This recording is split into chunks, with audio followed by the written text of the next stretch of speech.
Good morning.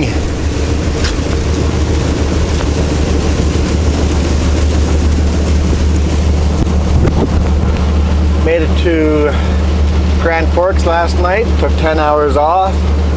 Did not get my good sleep. Famous last words yesterday.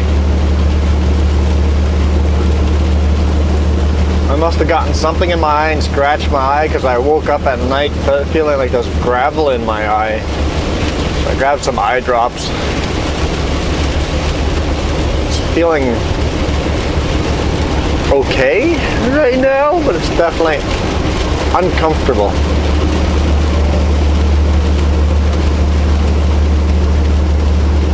So I guess when I was loading, I must have got dirt in my eye and rubbed it in or something. So there's probably a scratched eyeball now. It feels like there's still stuff in there, but I couldn't see anything. Stopped at the grocery store and got myself some chicken breast.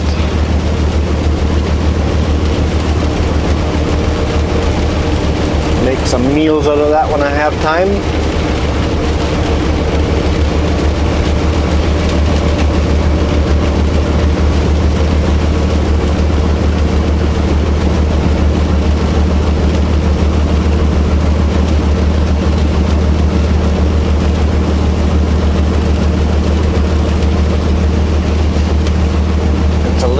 A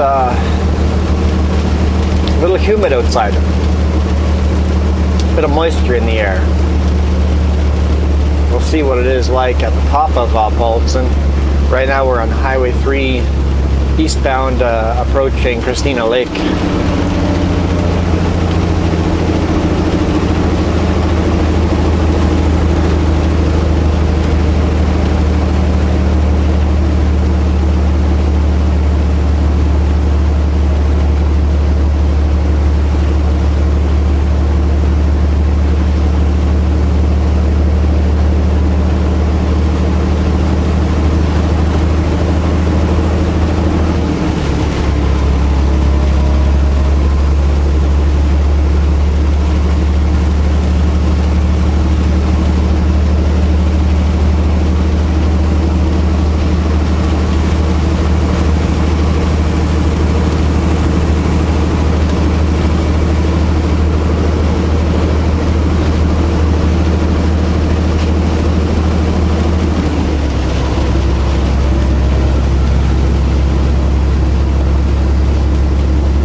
A police cruiser, ghost car, and he didn't have his lights on. No tail lights on. It's like, you should know better than that, Mr. RCMP or Mrs. RCMP.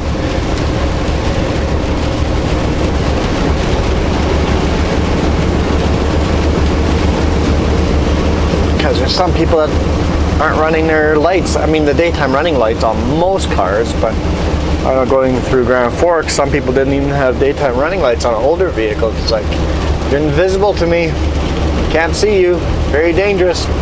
When it's raining, dusk, dawn, night, all lights on. Rain, fog, snow, bad weather, just turn your lights all on.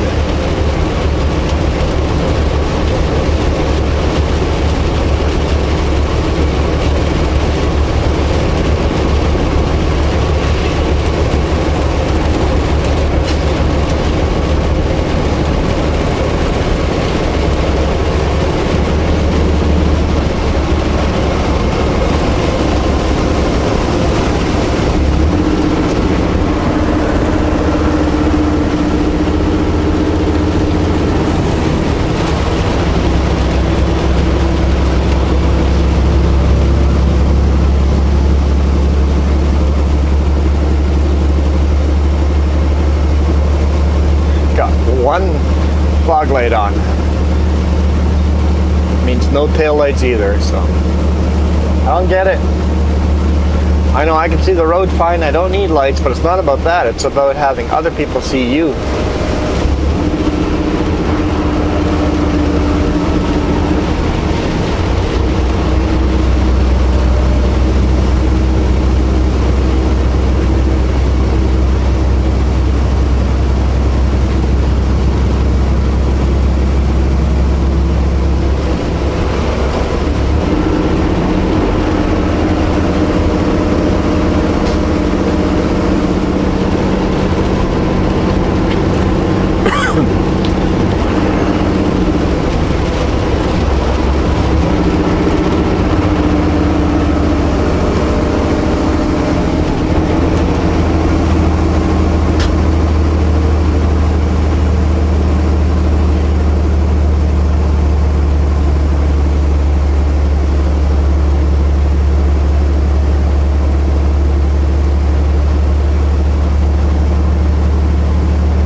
see if it's snowing at the top.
Behind me was impatient, didn't like that I was coming down the hill slow. It's like, I gotta come down the hill slow. There's a 70 at the bottom.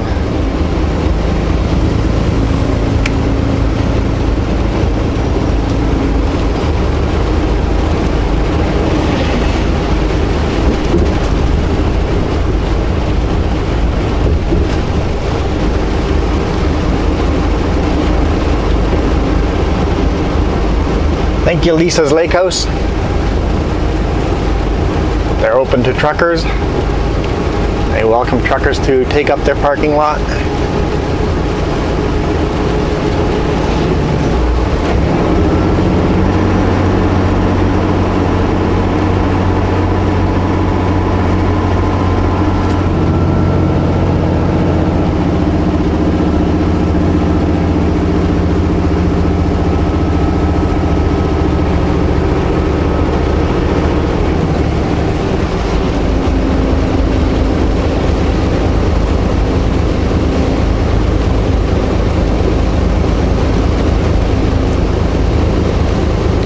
+9 here, so I'm hoping there's no snow at the top, but we'll see.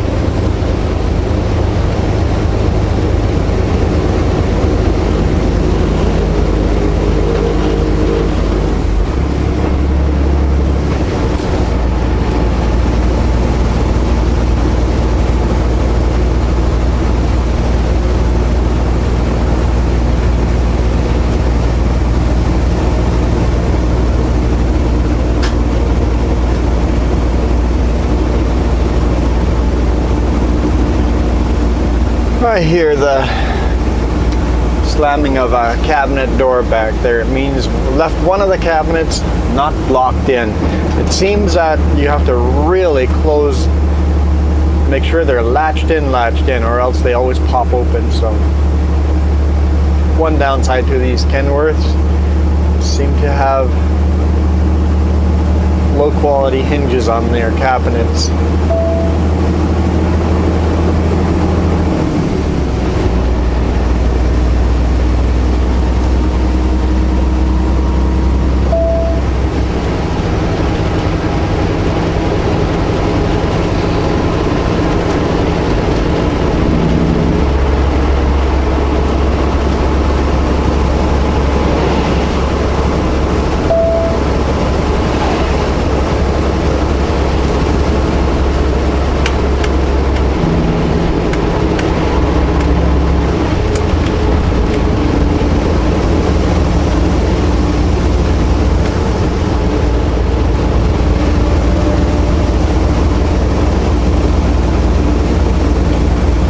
Lake.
definitely raining hard. The grocery store had some leaks, and they were running around trying to get the leaks under control, at least get buckets and cones and sweep it up. But it was raining so hard, it was just pouring into the building. It's like, yeah, that's a problem with these flat roofs, and they're made of this plastic rubbery surface. I can't remember what it's called, but all it takes is a few seagulls to fly up there with their bones and peck some holes in the roof, and all of a sudden you got a big leak.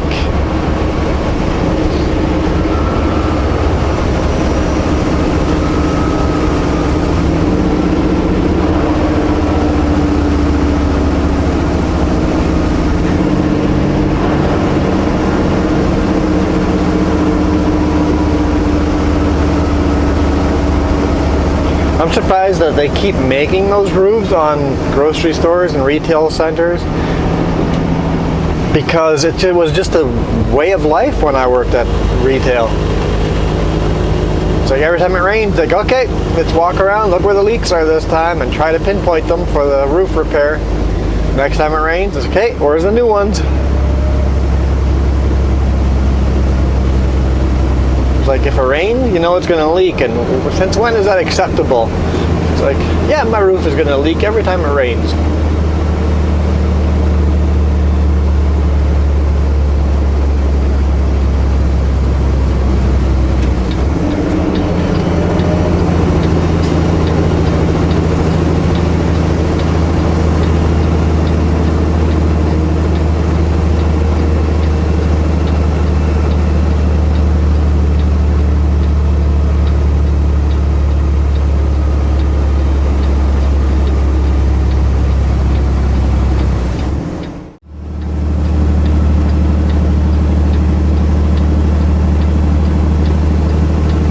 Almost to the top of Paulson, just approaching the Paulson Bridge.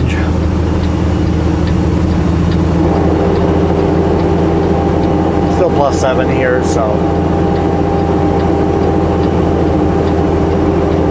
And it's not raining very hard up here, just light drizzle.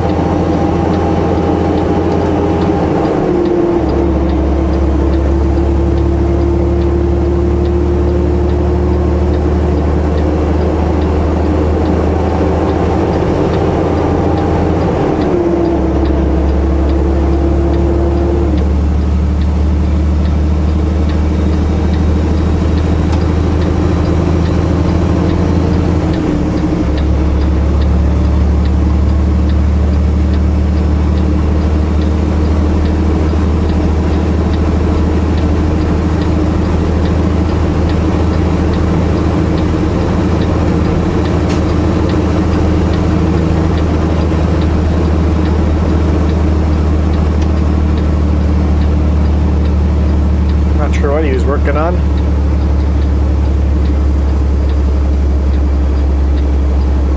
And no, I didn't slow down at all. I didn't need to. I was doing 45 in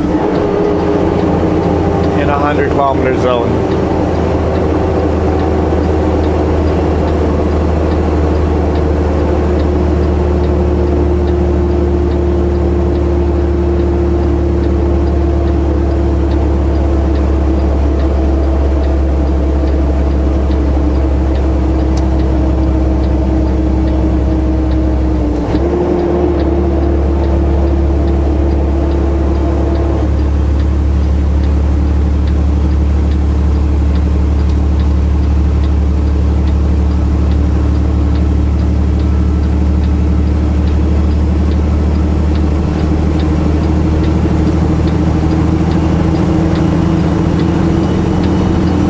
Well, I wonder if he was putting out construction ahead signs.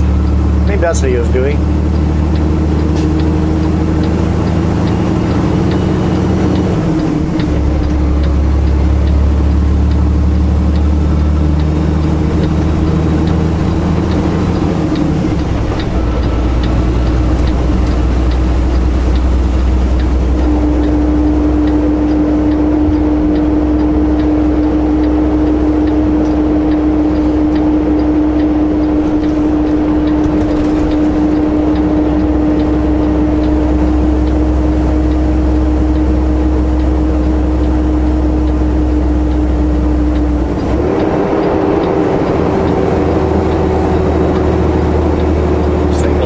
traffic ahead.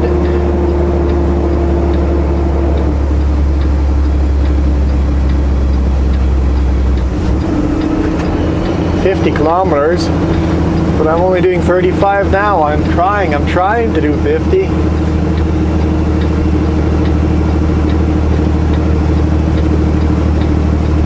I have to apologize, I couldn't follow their speed limit sign.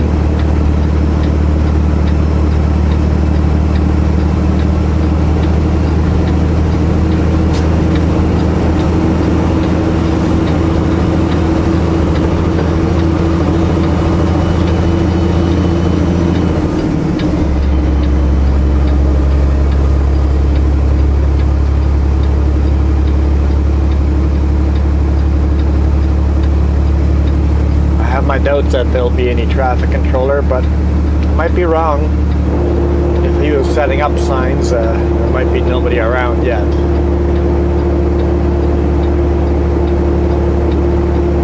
There's supposed to be probably a traffic controller right by those cones.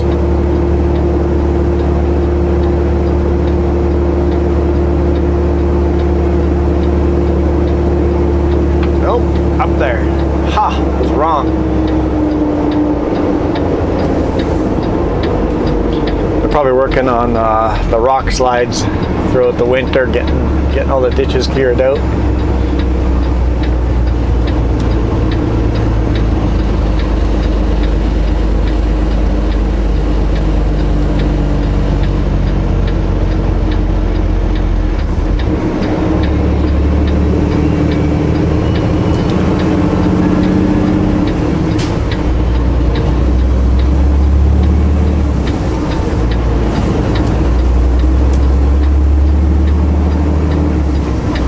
Exactly what they're doing, picking up rocks, the rock slide areas, avalanche areas, clearing the ditches out so all this water can now pour along the drainage system, cleaning out the drainage system.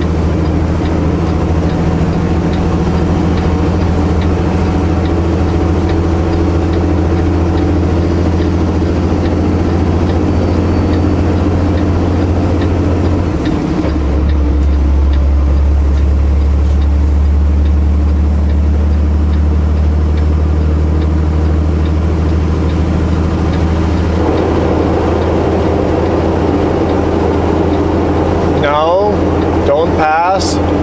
Okay, good. Stay there. I know it's difficult staying behind a truck that's doing 29 kilometers per hour in a 100 kilometer zone. But stay there. Don't think of it. Until there's a straightaway, don't think of passing.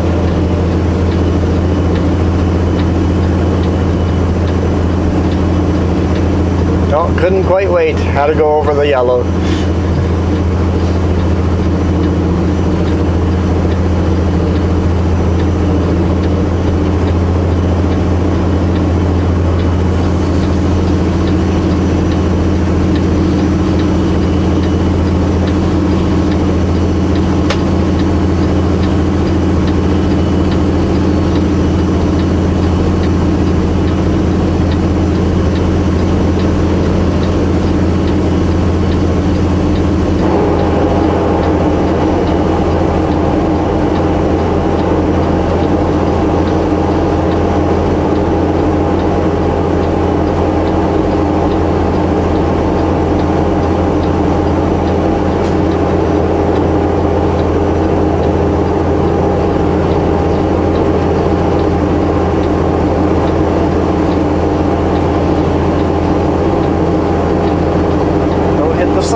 Water pouring down the road here.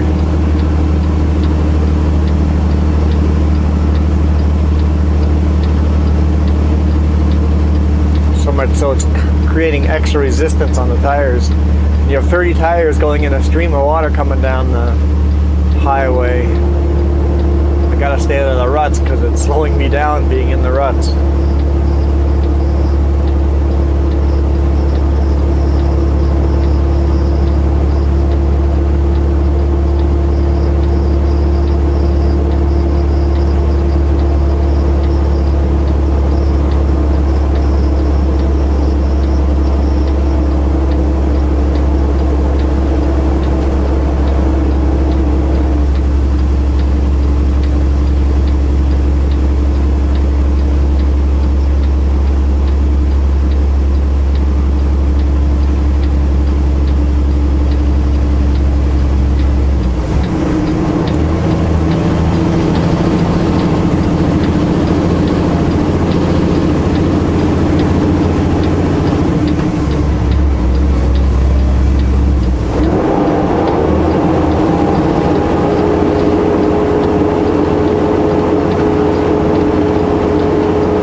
Between these two curves, always the steepest section of the Paulson.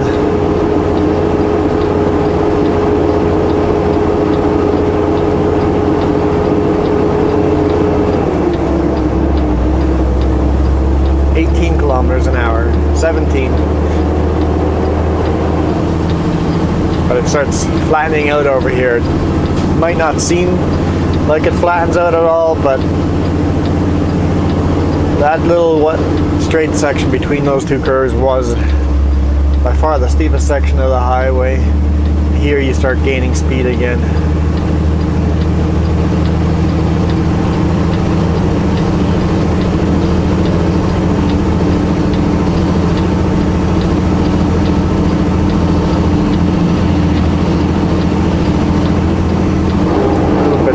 On the white line there when he was passing. Okay, he was on the white line when he was passing.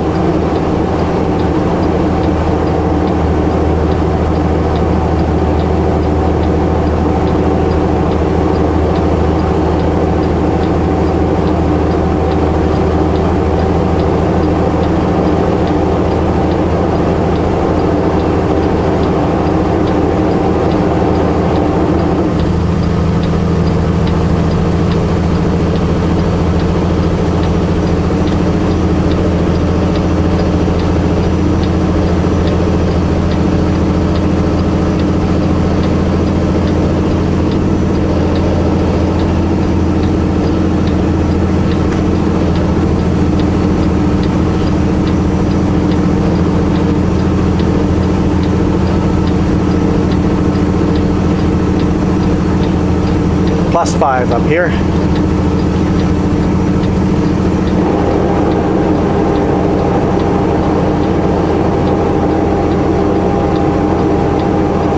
Almost to the top.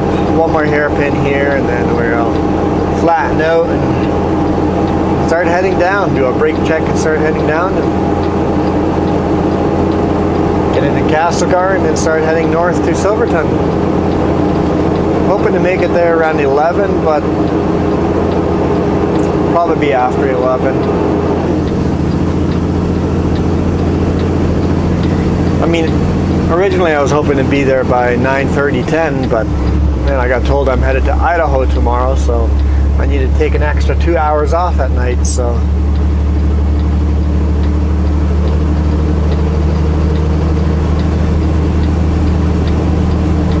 That's okay.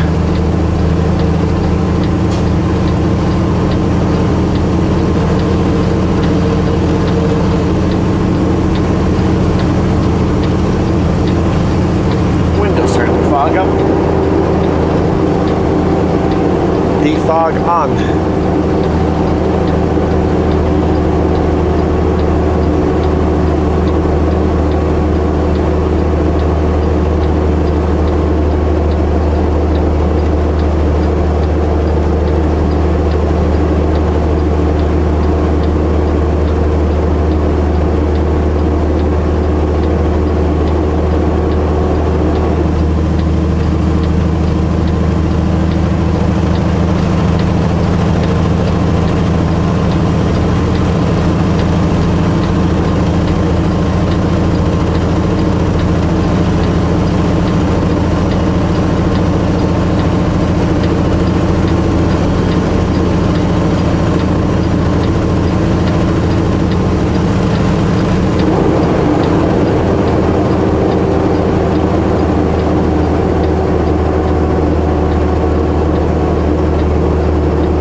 they stopped painting the line over here again. Once again, the line painting is inaccurate.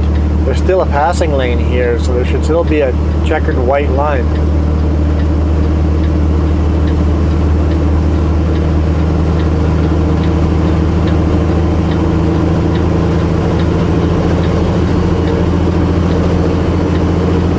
You can see there used to be a white line here. It was really, really faded, but when they painted a new one, they stopped down there. It's like, go all the way to the top here where the passing lane actually ends.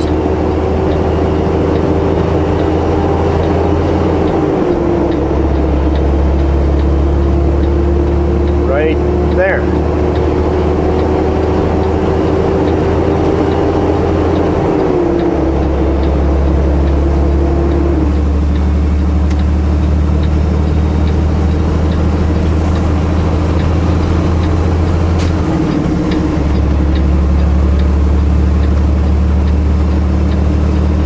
Into the fog.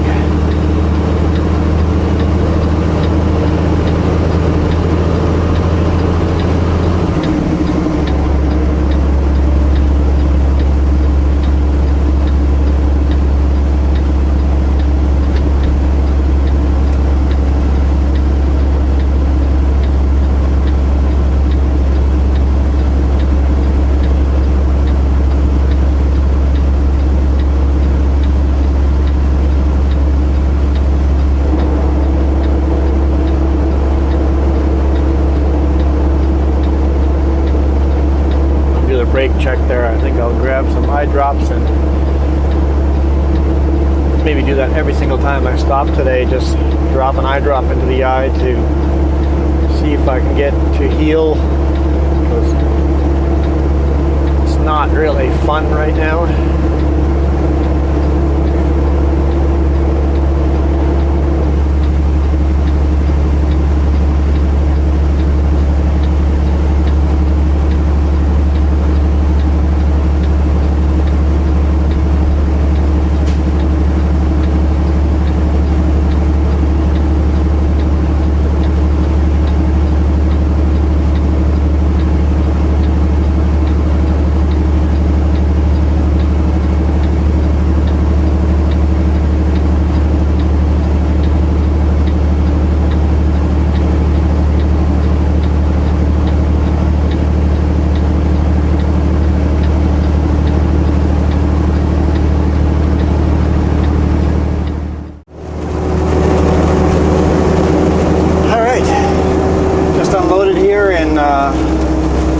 Silverton.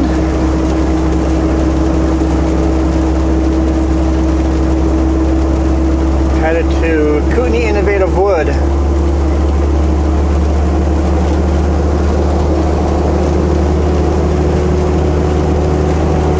Whew. Little humid. When you start working out there in a jacket because it's raining, and a big hard hat because it's raining and you want to stay a little drier, you end up sweating a lot more and end up being wet anyway.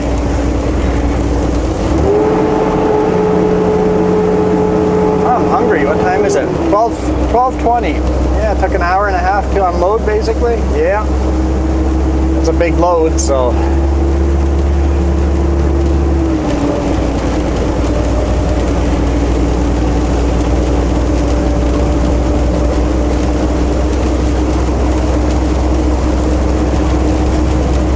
I is still uncomfortable.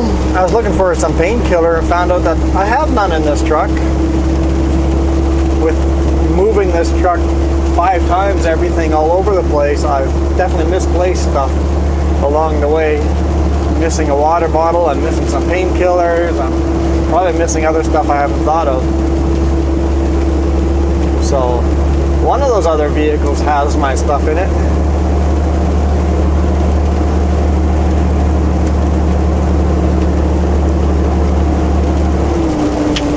So I just gotta suck it up.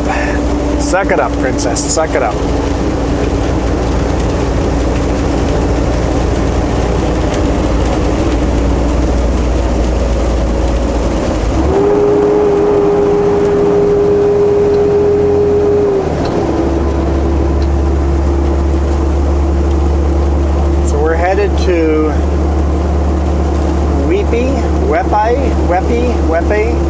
Weippe, Idaho. W-E-I-P-P-E, Idaho. After I load here at the intersection of, well, it's a little north, the intersection of Highway 6 here. 6 and 3A. And I'll stop by in Salmo, get a new transponder sticker so I'm allowed to cross the border. Because with a new windshield, there's no transponder sticker on the window. So every single time, I guess for those of you that don't know what a transponder sticker is, every single time a truck crosses the border, I have to pay a fee across the border. And if you have a transponder sticker on the truck, it automatically gets paid and I don't have to go inside. I don't know how much it is because I've never had to pay. With the new windshield, they tried sticking the old transponder sticker back on, but they obviously didn't understand how they work, because they kind of tore parts of it, the electronics part where the chips is, the antenna system, and you can see in the sticker, to make it work. They tore that part in half and still stuck it back on the window. I'm like, well, it doesn't work anymore, you broke it, so. Now all you did is made a mess on the window. We're staying in 13th gear? Okay. 850 RPM, 900 RPM, between there.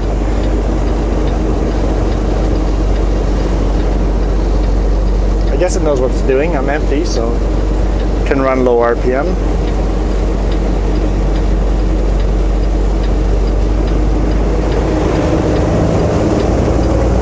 Got to be ready here for passing lane.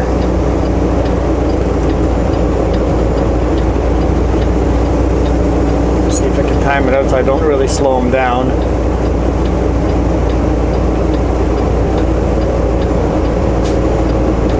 Not really a passing lane, it's just it's a viewpoint up here. There's a viewpoint up here, and he'll pull in there, let me by, and I'll hammer down and get by so he doesn't have to come to a stop.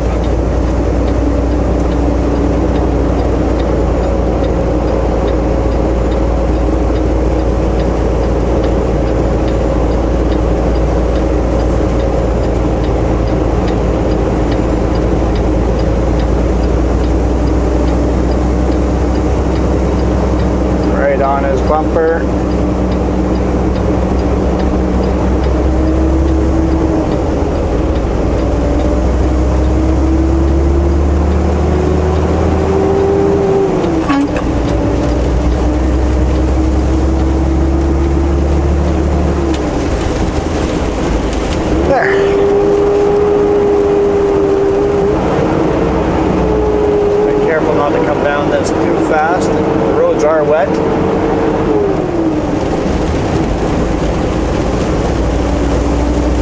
Roads are wet, and all of a sudden the steers might not stick as well as I'm used to them sticking.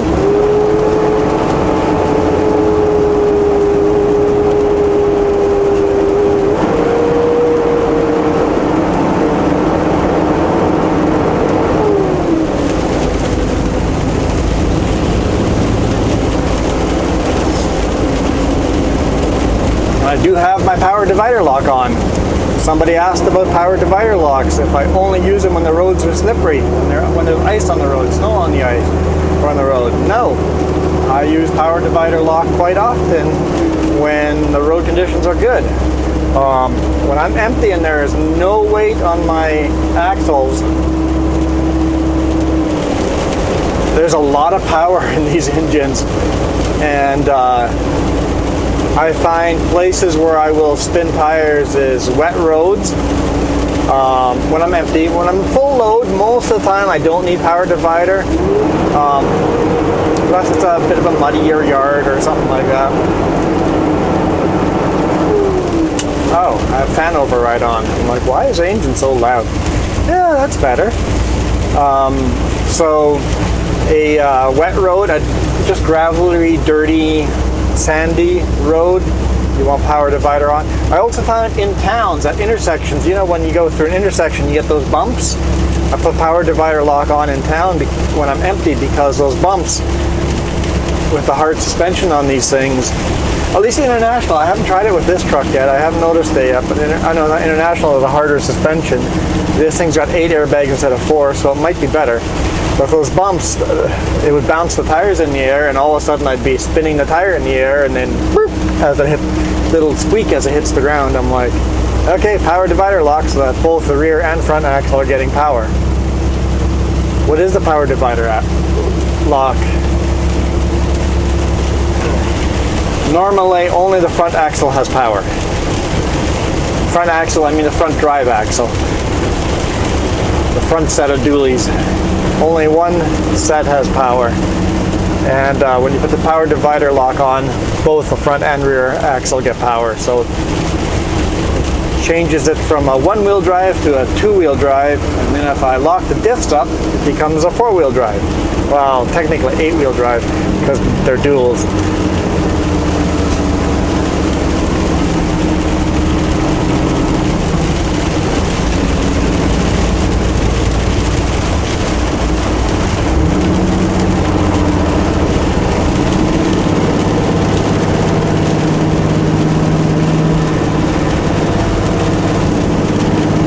Eyes got that discomfort feeling where you want to just stick your finger in your eye and clean it out, but I find if I don't touch my eye at all, it feels better. So a temptation to just rub my eye is there the whole time and it won't go away, but it feels less painful if I don't do it. So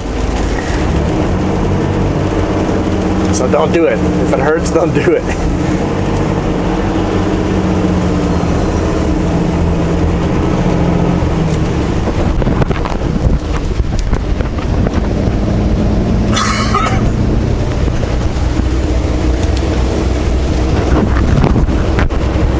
Dug out my mask if I'm going across the border. When I have that ready. So I'll be driving over Kootenai Pass tonight, or today, right after we're loaded. Delivering to Idaho. We're taking the Eastport border crossing. I know it might not make the most sense, but it's all about permits and where we're allowed to cross and all that stuff. So I've got to cross Eastport. I would love to cross Madeline Falls here and work my way down that way. It would definitely be a more efficient way of getting there, but can't legally do it. Politics. Okay, take this nice and wide. Keep those rear tires off the concrete barrier.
Just enjoying the rain. So relaxing.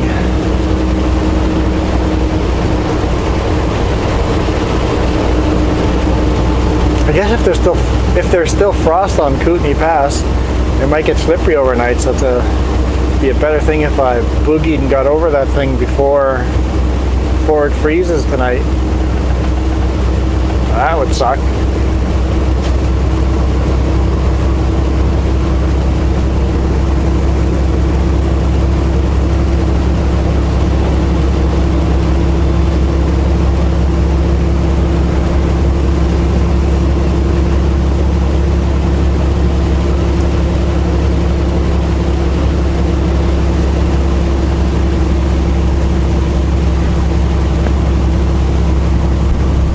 Over half an hour to get to where I have to load.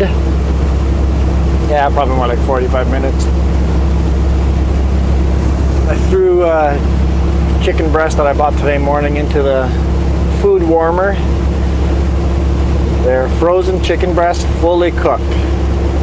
So I don't need to fire up the toaster oven or anything. Because this truck has issues with the toaster oven. The inverter can't handle the toaster oven. Toaster oven is 1,500 watts, 1,600 watts, something like that. And the inverter is 2,500 watts, but I think the toaster is lying when it says 1,700 watts. Because I bet you it spikes at higher than that. And whenever it spikes, it kills the breaker on the inverter. The inverter might be not the newest inverter here either, so can't even see the lake down there. It's so foggy.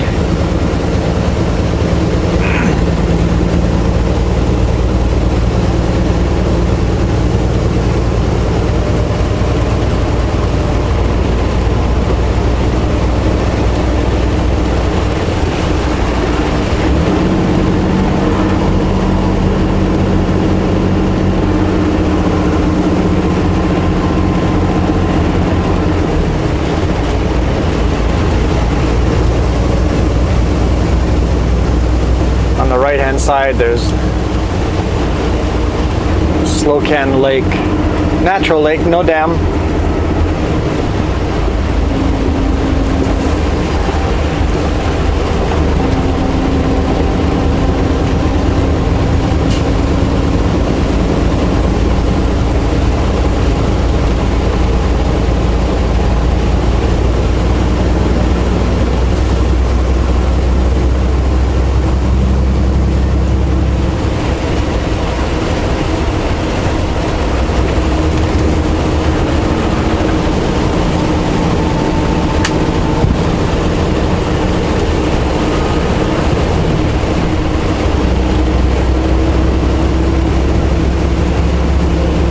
Drive closer to the barrier so you guys can see more. Had to say it just in case people go, hey, you're not in your lane.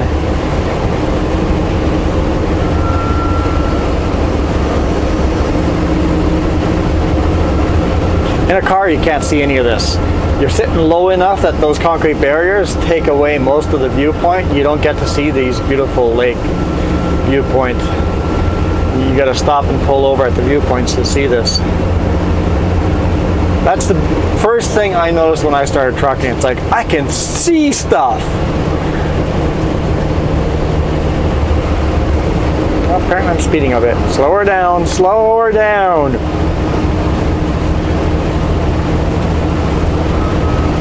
Cruise control, take over for me.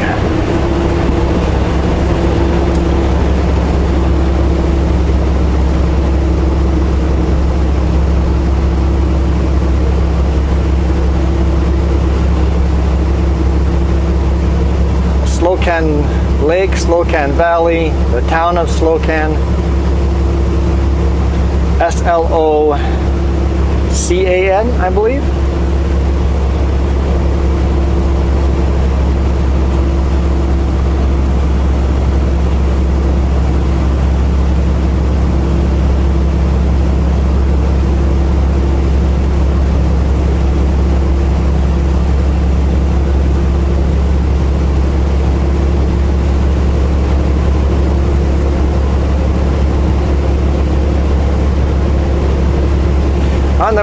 bright side, at least I don't have to tarp this load of lumber I'm picking up, so that's good.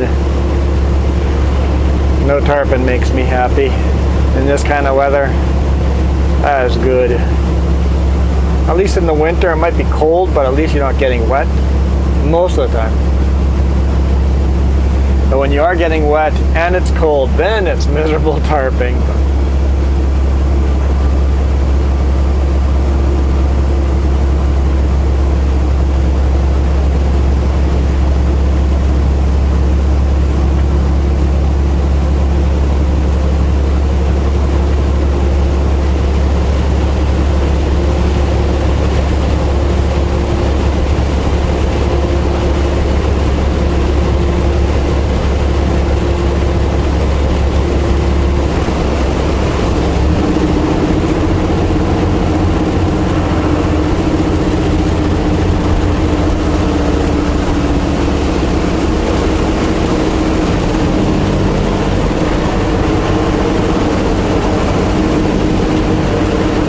If any of you guys are watching out of Penticton and ride motorcycles or nearby and wouldn't mind coming to Penticton on a weekend,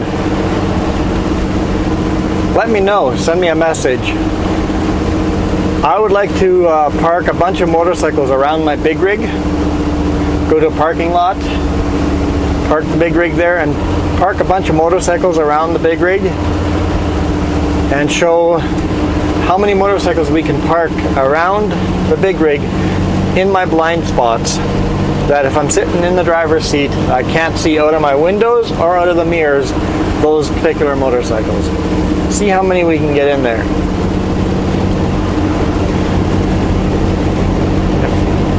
If I can time it out, see if I can get my brother and sister-in-law, bring over a car or two, bring over 3 or 4 motorcycles.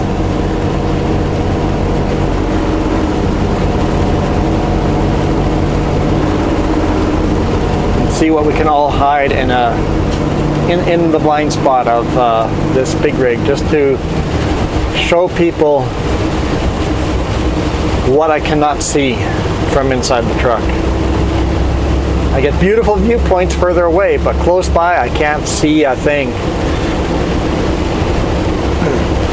I've seen a couple of videos online of big rigs pushing cars down the highway. They're stuck on the front bumper. Everybody crucifies the truck driver, but if you've got your radio on, you're listening to music, and you don't hear a lot of extra noises. I have my radio blasting when I'm not shooting YouTube videos. Get the radio blasting. Even sirens, like an ambulance has come up behind me and I don't hear the sirens until it's beside me. You do not hear a lot out of these trucks with the loud noise, listening to radio, how loud these trucks are. So you're not going to hear that you're pushing a car down the road. Would you feel it? No. We are so heavy that a small little light car in front of us doesn't make a darn difference. You could push the thing all day and wouldn't know it. Use slightly more fuel, but we're run so heavy that a car is not resistant.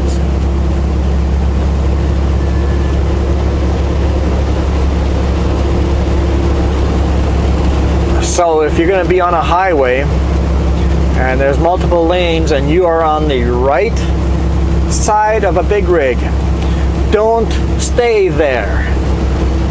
On the left side, great, pass on that side, cool. On the right side, don't stay in that spot. You don't want to stay on the left side either. Don't stay beside a big rig, period. But especially on the left side of a big rig, I cannot see a full lane beside me. If I didn't see you coming up on the mirror behind me, or if you merged onto the road and I didn't see you merge on, and you're beside me on the right hand side, I have no idea you're there. No idea at all. And if you're cruising along on the right hand side of a big rig and I start signaling, you might see the signal lights, you might not. But if you see the signal lights, I'm pretty long. You're gonna have to work hard to get out of the way, because I'm coming over. Because once I start signaling, I'm telling you, I'm moving over. If you're there, assume I don't know you're there. I'm coming over. When I signal, it doesn't mean I'm signaling and waiting for a space. I'm signaling, I'm moving over. Get out of the way, because you must assume I don't know you're there. I try to do a very good job of watching my mirrors. My eyes are on the mirrors almost as much as in front of me. I'd say at least a third of the time my eyes are on mirrors. Always look at the mirrors.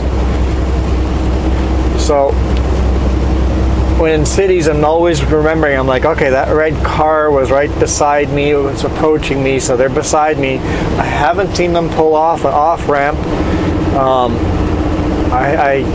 They haven't come past me yet, so I'm gonna have to assume that red car is still there. Maybe they pulled off an off-ramp and I didn't catch it.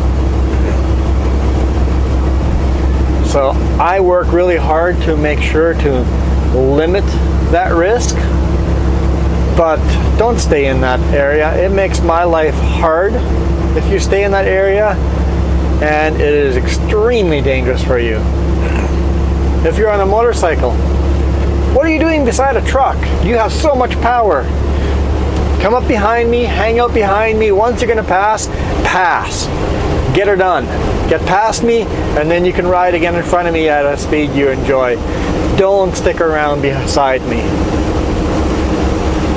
Don't take your time passing. Even if there's four lanes all go in the same direction, don't stick around in the lane beside me.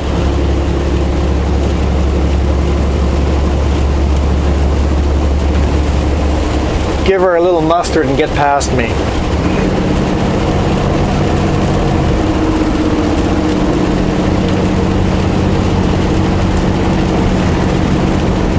Happens to me every single time I'm in a big city.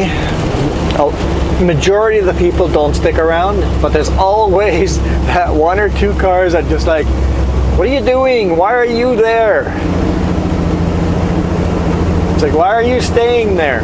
When Jess is with me, I will often ask, go, hey Jess, am I clear? She can look out of the window and see the lane beside her. The left, like that's why the left side is safer, because I can do a shoulder check, look outside my window and see if there's somebody beside me.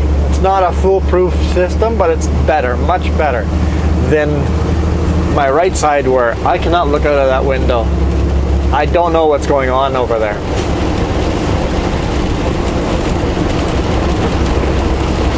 If you decide to crash on that side and go underneath my tires, I'll keep driving. I'll probably never know that there was a big accident and my trailer tires drove over your hood.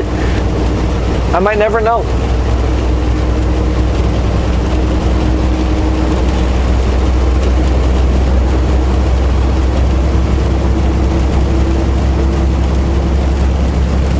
Saw a big rig, it was a couple of years ago now.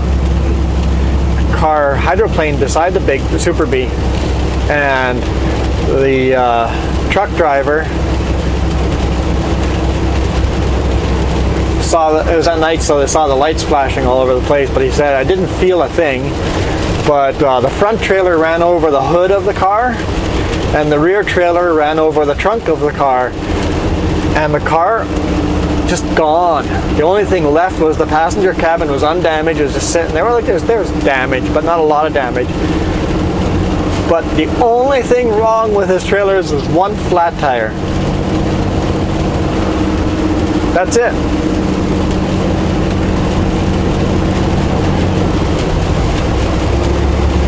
It's not going to do damage to us. We could go home and never know that a car got completely smashed up beside us. So don't hang out over there. Just don't do it. Be truck aware and don't hang out over there. Yes, some truck drivers are complete idiots and shouldn't be on the road. Yes, I agree. We need to fix that too. I'm not saying that truck drivers don't have to be careful. I have to mitigate all the risk I can, but please do your part as well.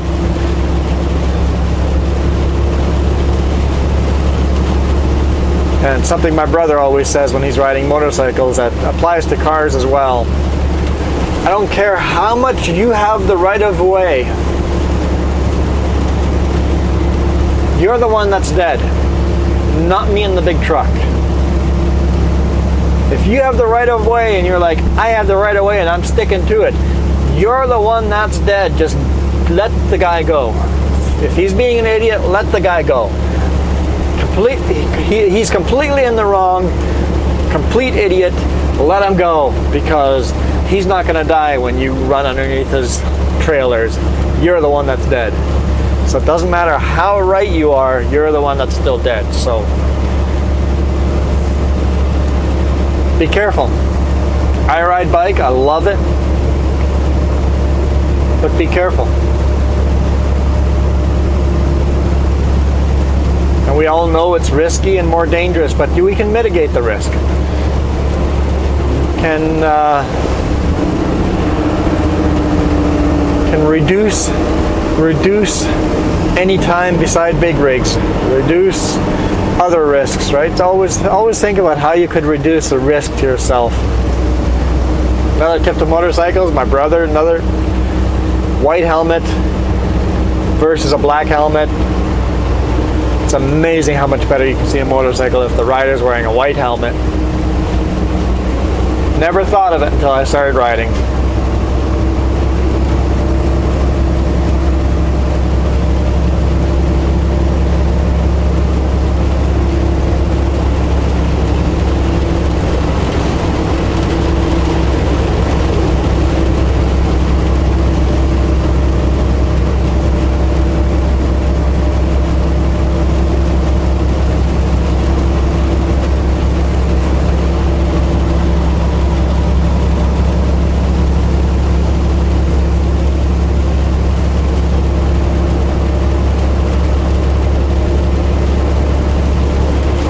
I know, I have an idea.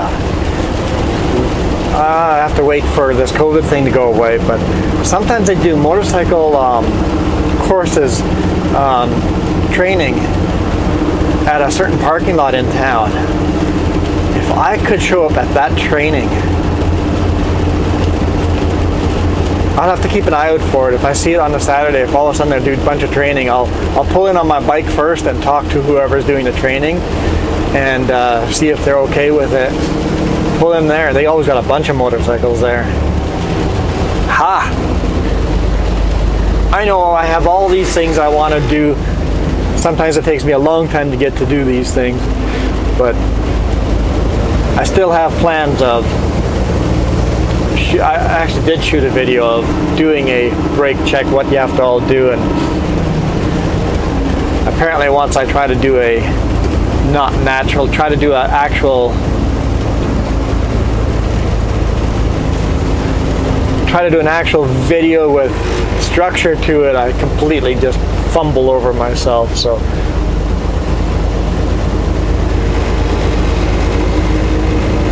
also want to shoot load a forklift driver loading me, stuff like that. But at least I'm starting to do videos with 2 camera videos. I'm going to do that. I'm going to try to do that consistently, at least 1 a week, just to change it up a bit.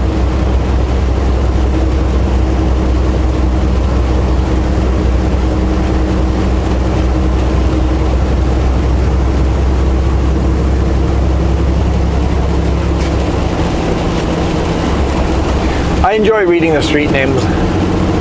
I know it drives just nuts, but this one coming up here on the left side, Katasanov.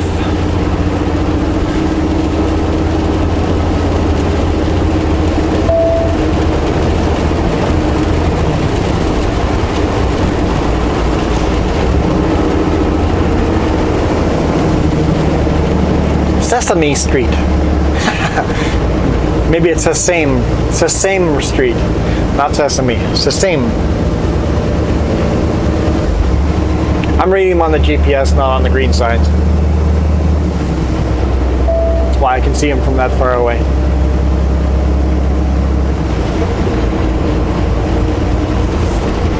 That just said cruise control for 50 here.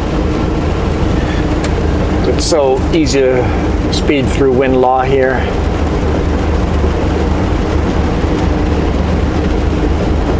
Cedar Creek Road.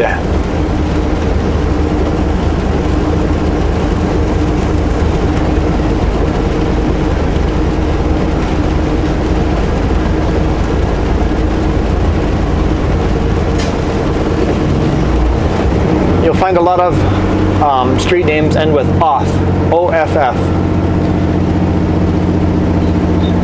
Paradise Valley Road and Windlaw Bridge Road.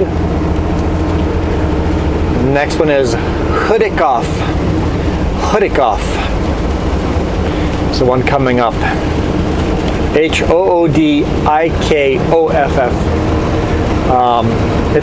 It's a Russian thing.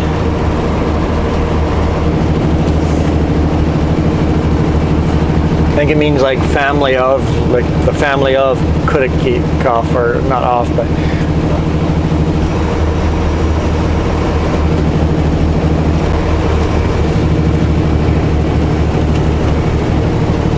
Oh, the next one's kind of funny. I think it's actually, I read it wrong at first, so it's okay. It's coming up. It'll be around the corner on the right-hand side.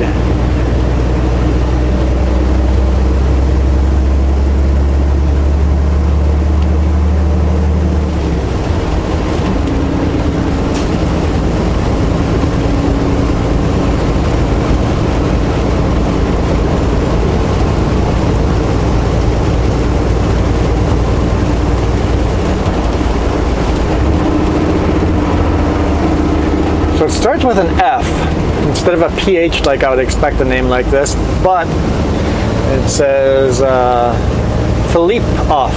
Philippe. At first I read flip off, but Philippe off.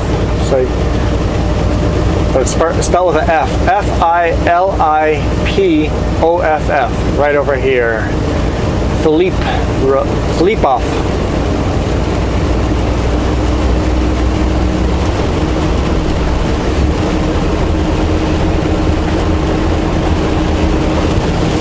Sorry, you guys finding this boring yet? My wife says I lose a subscriber every single time I start this, so.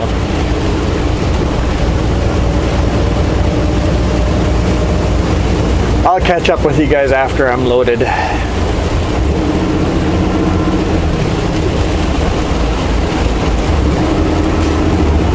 Just in case Jess is right, I'll stop reading names.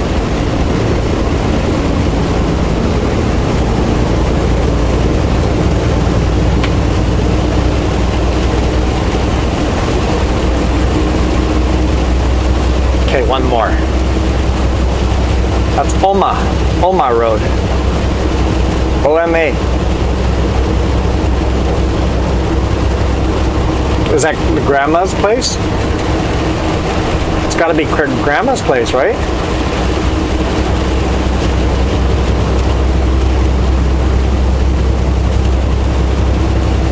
Pedro Creek Road. So that's Spanish. There's a lot of Russian, but there's also Spanish mixed in here and there. Oh yeah, right. Catching up with you guys after I'm loaded. Come on, cruise control. There you are.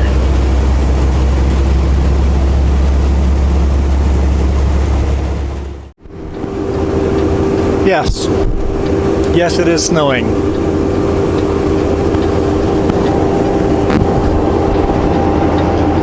Most definitely snowing.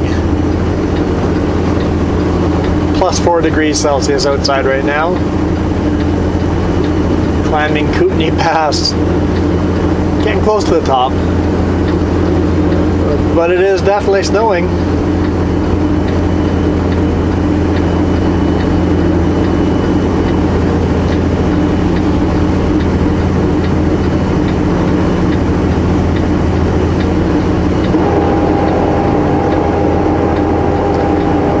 Loaded at KIW. Put too much weight on me, I think. So I told him he had to take one bundle off. He goes, really? I'm like, yeah, it's too heavy. It's like, according to my PSIs, I'm well over 10 PSI overweight for a US load. He goes, okay, I'll take a 10-footer off, a shorter bundle. Check my, so for US loads, I take the drive PSI, I take the bridge PSI and the pup PSI and add them together. That gives me a very good estimate of my weight. So my total PSIs, if I add them together, should be 164. And I was at 170 something, 177 or something like that. I was like, that's just too far over that number. I know 164 is a guess because each gauge takes weight differently. So if I have a little bit, if it's a little bit over on the bridge, it's quite a bit of extra weight. If it's a little bit over on the pup, it's not really a lot of extra weight because of the way air pressure works and stuff. So he took the 10-foot bundle off, and my total PSI was 163, like 1 PSI below what I think my limit is. I'm good with that. Every now and then I get a call from dispatch that goes, hey, why'd you only load 16 pallets? Normally we load 18 there. I'm like, I was maxed out in weight.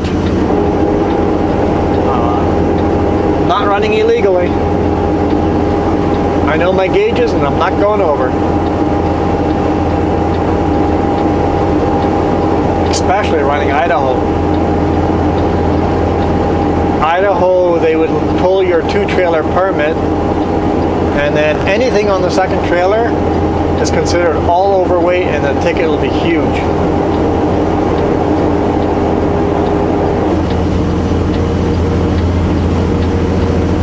At least so I've been told. This is pretty cool. It's snowing pretty hard up here. Yeah, I don't want to be here tonight. +3 now. There's some rocks here and there. Try to avoid these. At least the bigger ones. Tonight, if it's +3 here now, tonight it's going to freeze. And it might get a little slick up here tonight.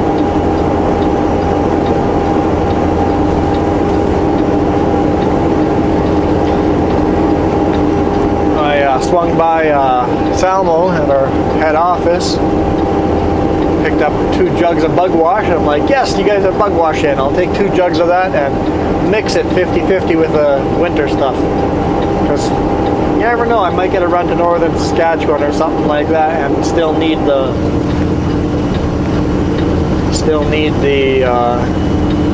winter stuff. So I'll just mix it 50-50 and then we'll be good. And I also grabbed 4 brand new straps. I tore one today, and I've got another 3 that are very, very borderline. In fact, I think if CBSE saw me with those straps, they'd probably tell me that they're not legal straps. But I've been using them, just making sure I'm not putting them all on the same bundle. Since I throw more straps than legally necessary, I figure I'm still fine using those until they're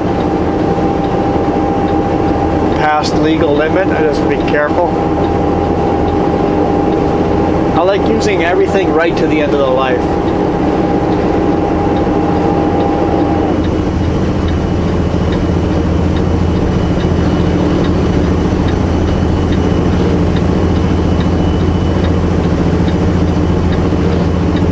It's snowing hard enough that the signs are getting covered covered with snow. It's sticking on the signs.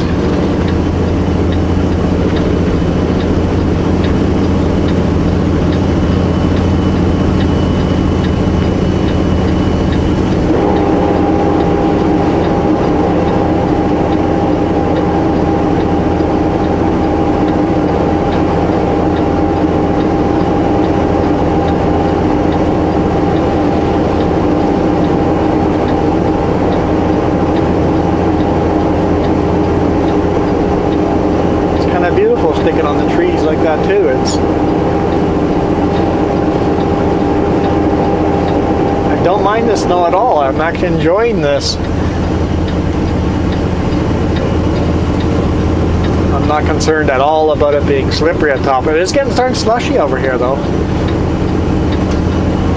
I've got a load on. It's a US load, but I'll put the power divider lock on right about now, because I can start seeing a little bit of slush on the road. It's not all melting instantly, so yeah, this time of day I'm good with coming over here. At night I'd be awfully nervous.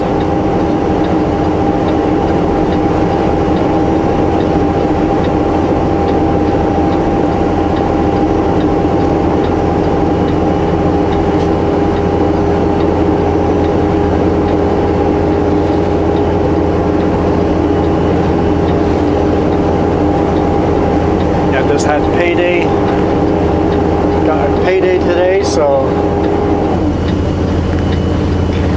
yeah, my payday fluctuates drastically. This payday was exactly $1,000, not exactly, but almost exactly $1,000 lower than last payday.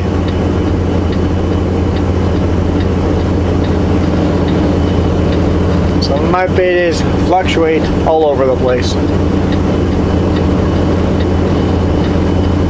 But I've done my budget for the lowest paydays I always get.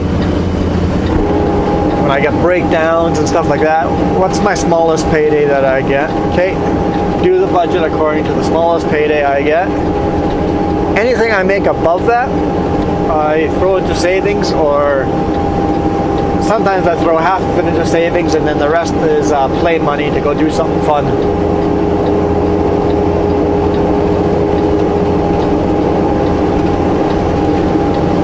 I could save more money than I'm saving, but I still want to live, have fun, enjoy life.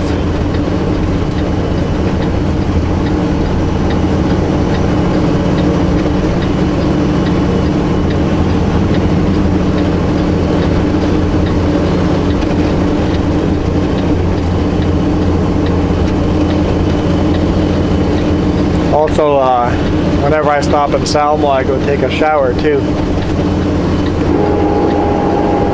It's always nice that you can take a shower after loading. When it times out that you take a shower and then go load right away, it's like you get sweaty right after taking a shower. That always sucks, but you can time it out so that you can take a shower right after you're done loading. You know you're done doing any physical labor for the day. Perfect.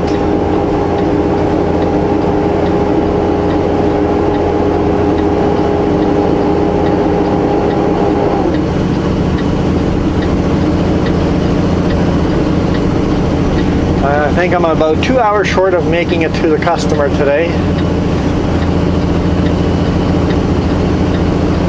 Thinking time.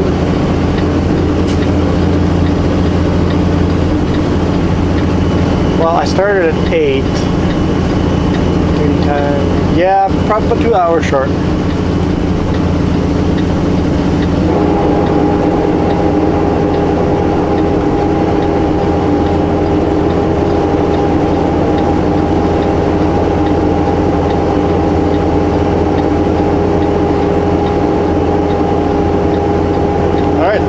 Here and do a brake check.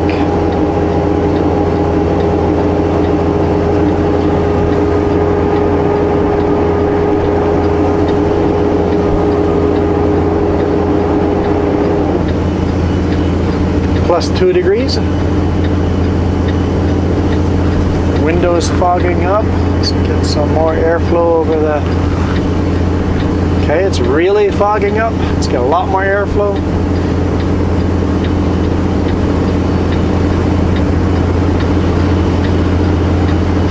let's go straight.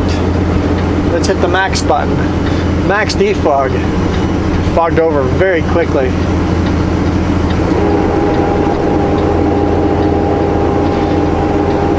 Still not doing the trick. Let's crack our windows open.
Hopefully I don't get stuck in here.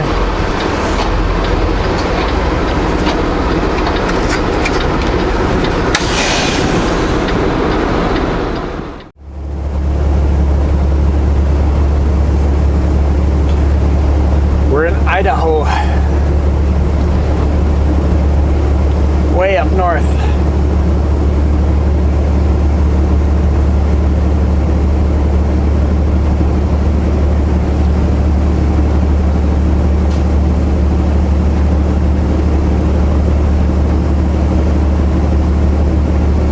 Crossing was fairly simple. Things have changed. It's been a couple of weeks since I've crossed and things have changed. Lots of cones directing you where to go. I saw coming back into Canada, they've actually got you got your border crossing. A little further down the road there's a big pullout and they've got a big RV there, a bunch of vehicles, and it says all residential traffic must stop here, COVID-19. Everybody's got stopped there, and I guess they do like a medical check on them and make sure they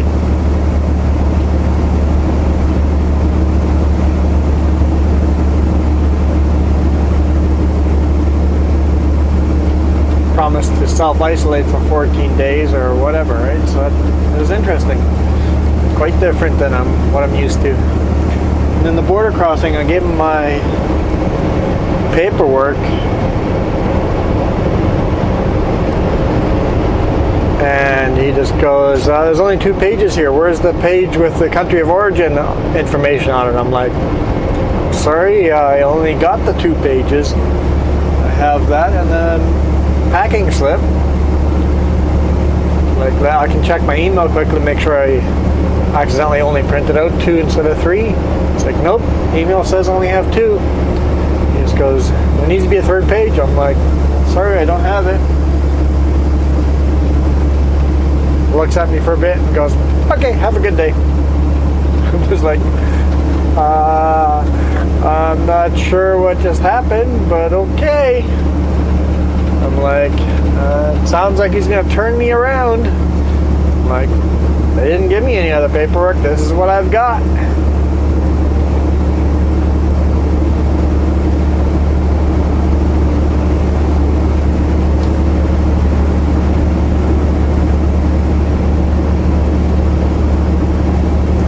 Stopped in Creston, bought some lunch meats because my food warmer has been broken, so I'm not going to have warm food for the rest of the week, I guess. If I can find a Lorco along the way, or we'll see if I can buy a part to fix up the food warmer. Gotta pull the fuse to the cigarette lighter plug, 12 volt plug. I gotta pull the fuse, find the fuse box and pull the fuse, and well, I might not have to. I'll be careful and take maybe needle nose pliers and see if I can pull it out without touching the edges. But the the 12-volt plug is stuck in the socket. It's like, that's annoying. So hopefully I can pull that out, and then hopefully I can find a 12-volt plug somewhere, like a Lordco or any automotive store, and wire it up so I can use the food warmer again.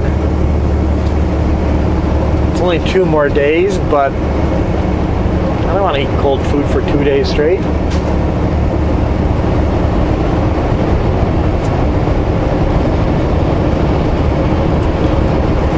I saw green. Green, does that mean it's open or closed? I can't remember.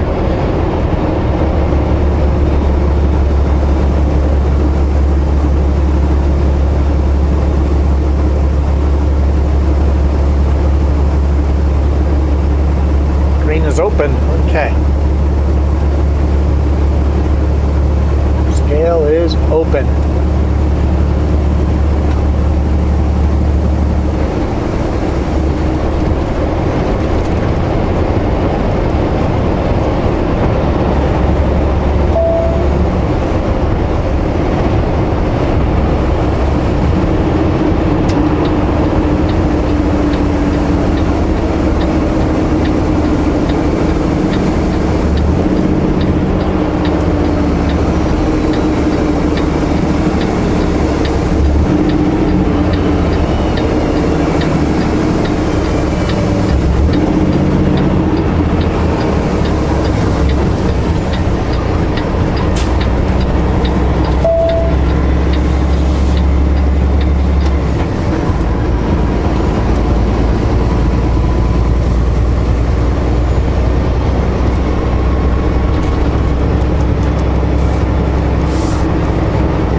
Pretty dead. Usually there's a bunch of trucks coming through here. It's a main highway for trucks, but I guess even trucks have slowed down with transporting. I haven't crossed the border for a while, right? So at the end of the street, turn right. yep, I'm like, the trailers are gonna go right through that pothole.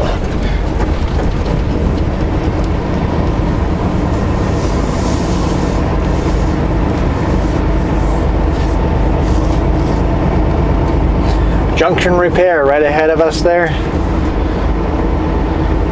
Behind the red truck. Awesome repair shop. Turn right on US 2, then take the first right.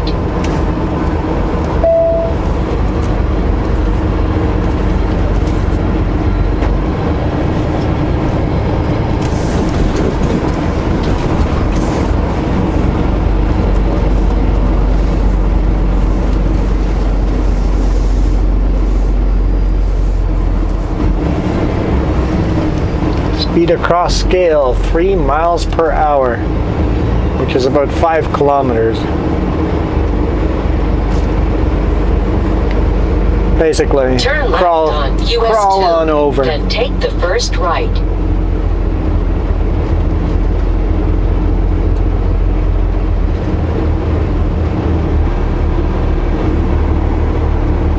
Nope, she's busy eating.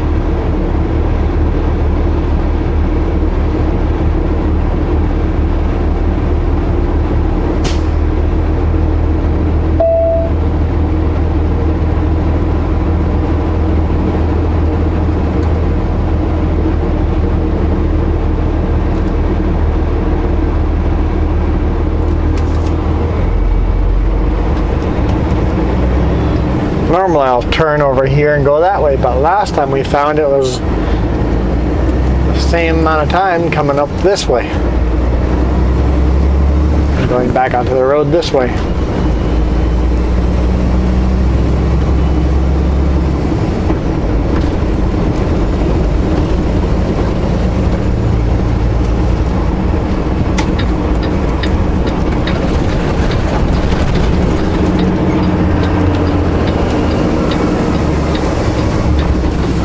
Turn left on US 95.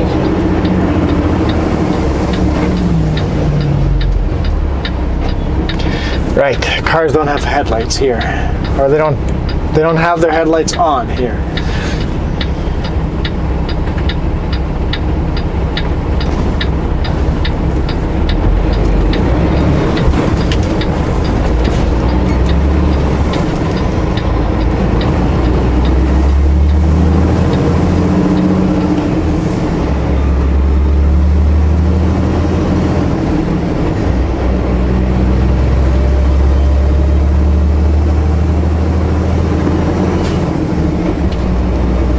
Of course the light's going to turn right on me.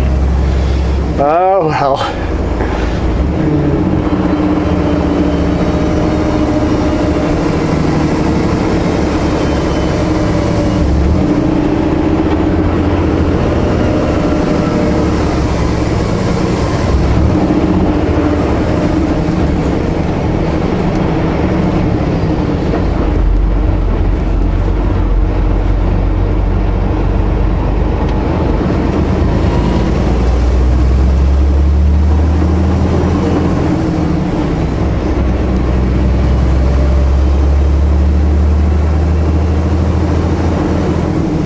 Maybe it's called a 3 Mile Junction or something like that. But Bonner's Ferry, we're it's basically Horse Trail Scenic Highway. Basically the north end of Bonner's Ferry.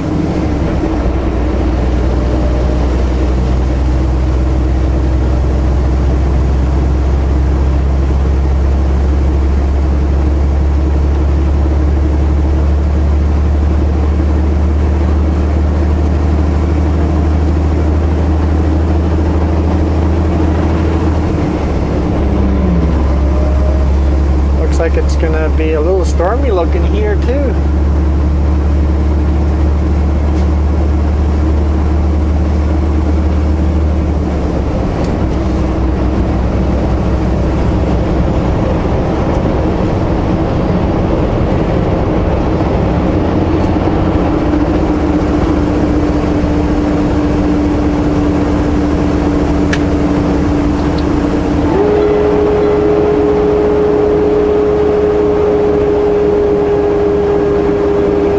Ahead, okay.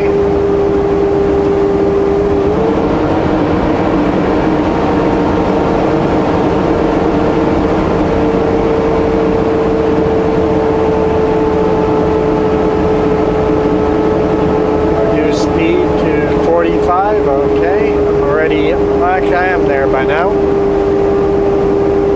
I'm actually below 45. But I suspect it'll go down to 35.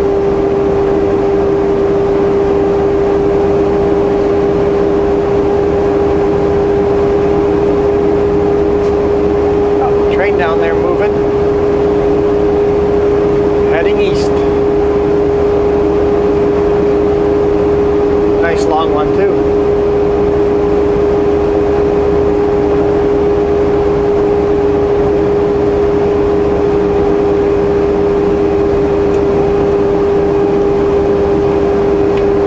Yeah, 35 I think.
happens at the end of the runaway lane if you're still moving. You shoot across into the river. You better not be moving by the time you hit the end of the runaway. I guess it's such soft gravel that you would never be moving.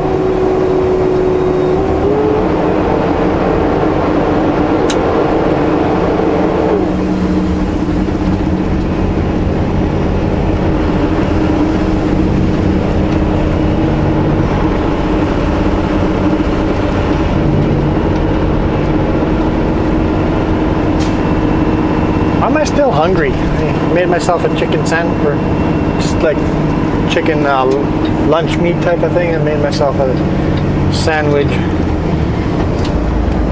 And yeah, it was cold supper.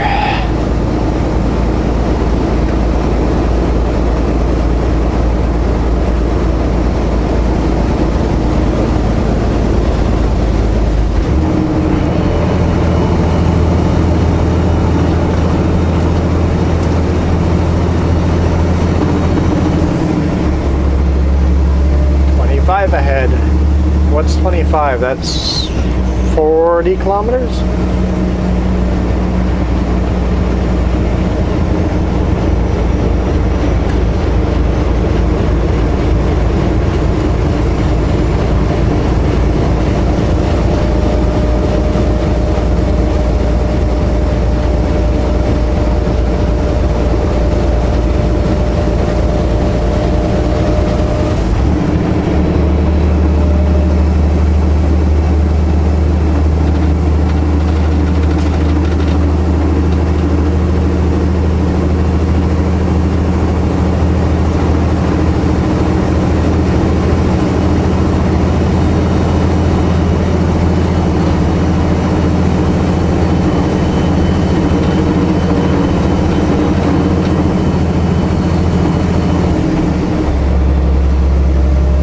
Like this community. It's a nice small town.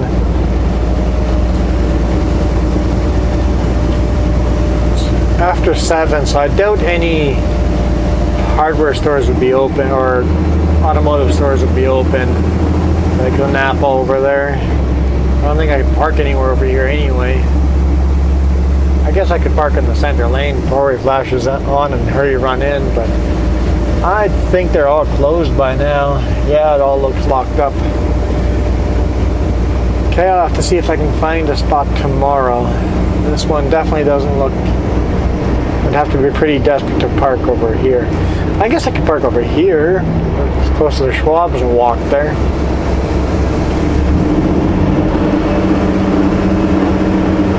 But I think I can survive till the weekend with lunch meats if I have to. You know, buy the adapter on the weekend, unless I see a better spot to park than that one.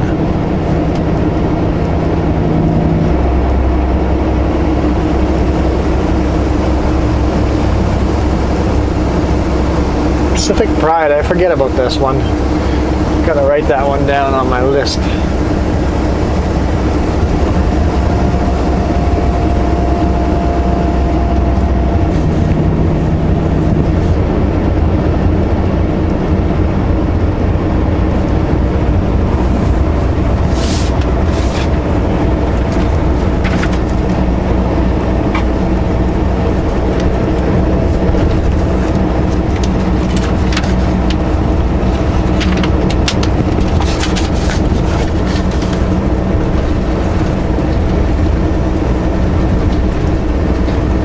Tones Cafe. It's open. So the restaurants might be open over here. Don't think I could put a Super Bee in that grocery store.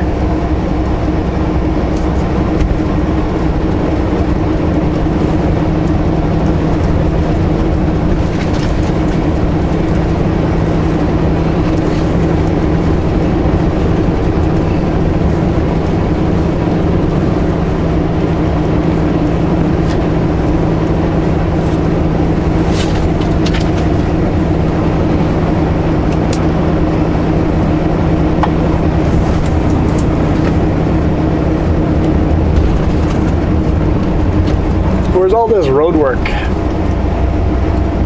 Keep saying there's road work ahead, but I don't see anything.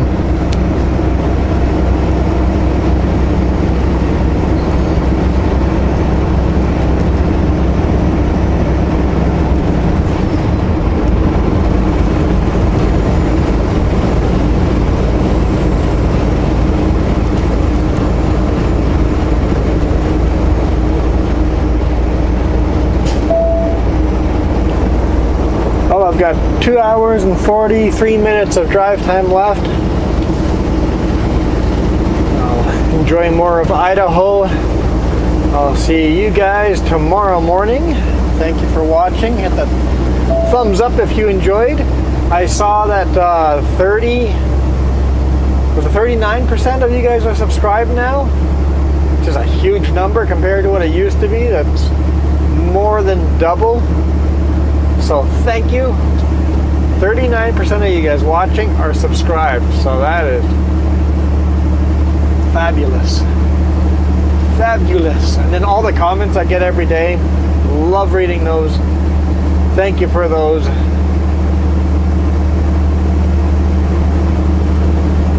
I know as soon as I'm done driving in 2 hours and 42 minutes, 2 hours and 42 minutes, I'll relax and I'll read some of your comments.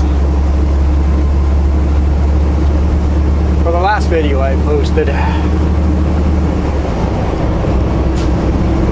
well, I'm going to read the comments about the video 2 weeks ago. Yeah, because everything's delayed by 2 weeks.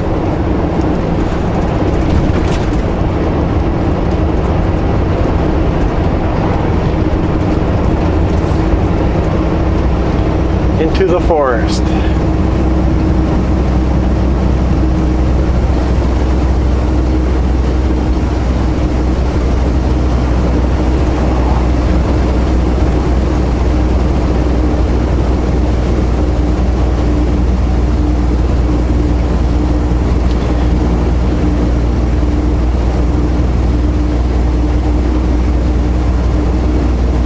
Adios.